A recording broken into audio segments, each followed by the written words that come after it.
I'm out here on this very beautiful day and thinking about, I guess, the word fear. A lot of times we hear that courage is the opposite of fear, and I do believe that. And I absolutely love whoever thought of the whole acronym fear, false evidence appearing real. And I was thinking about my specific fears that I have, and I was really thinking sometimes our fears isn't necessarily completely false evidence appearing real. I mean, sometimes there's real risk that's involved. Like some people have spider phobias, you know, whatever type of phobia that a person may have, there is sometimes a potential risk that is tied to that fear. But the problem is when the risk is paralyzing in a sense that it prevents us from doing what we really want to do. I believe that we all obviously are entitled to take the risks that we want to take with our lives, and every aspect of life entails some level of risk. And so we want to ask ourselves the questions: what experience that we're going to have, what choice is worth the risk, what is the potential investment? So I was especially thinking about this as I'm looking forward to returning back to one of my favorite places, Costa Rica. And one of the things that I did to face my fear of heights was to zip line. And not only zip line, but zip line at 6,500 feet, which even when I hear myself say that, it's absolutely insane. And full disclosure, I wasn't quite sure on the amount of courage it would take over and over again to do this zip lining. I thought it was like this one line because I had never zip lined before.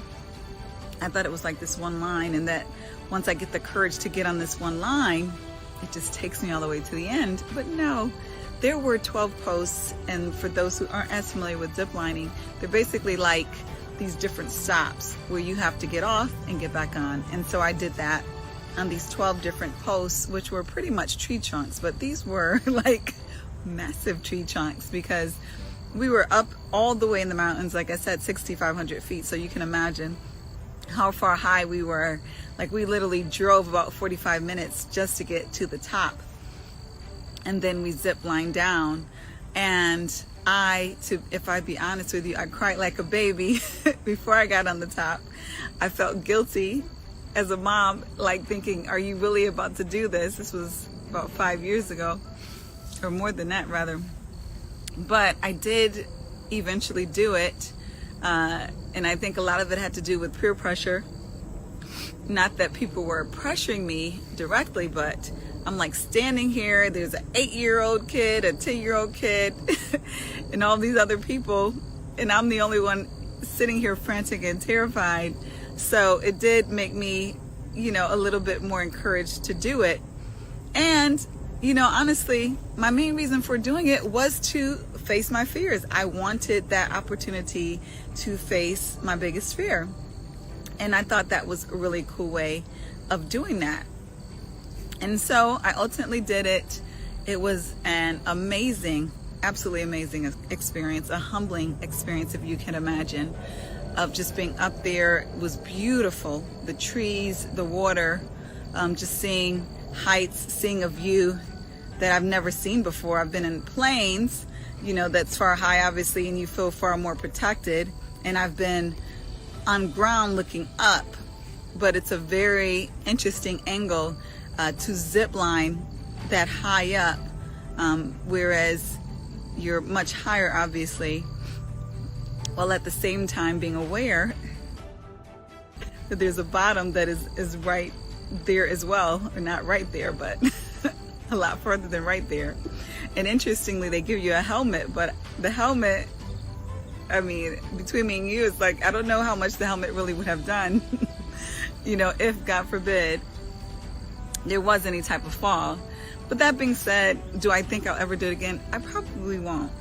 But I started thinking about it. Now I'm planning another Costa Rica adventure trip, and they have these beautiful, I cannot believe they're the exact word, but they're bridges, but they're bridges that you walk on, but they're not like the bridges that you're probably thinking of that are made of this very sturdy wood or metal. It's not that type of bridge, and I wish I could remember, it just slipped my mind, the exact name of the bridges.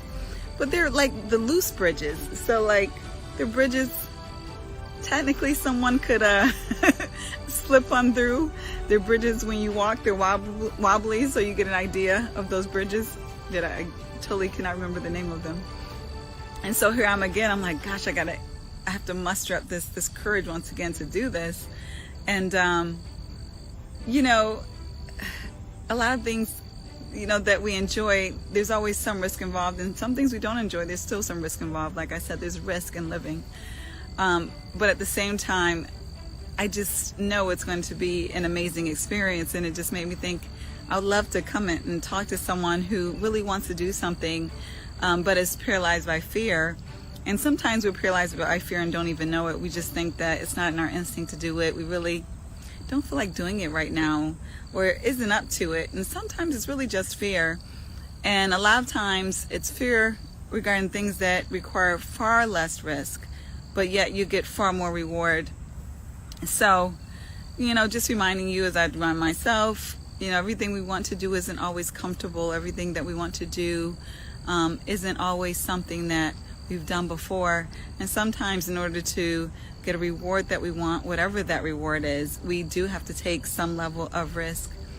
So I just hope that you're taking the level of risk that is appropriate for you, that you feel like, you know, perhaps Holy Spirit is telling you is okay for you to take, and that you will be safe in taking, and very importantly, that the reward will be worth the risk. So hope you're having a wonderful day.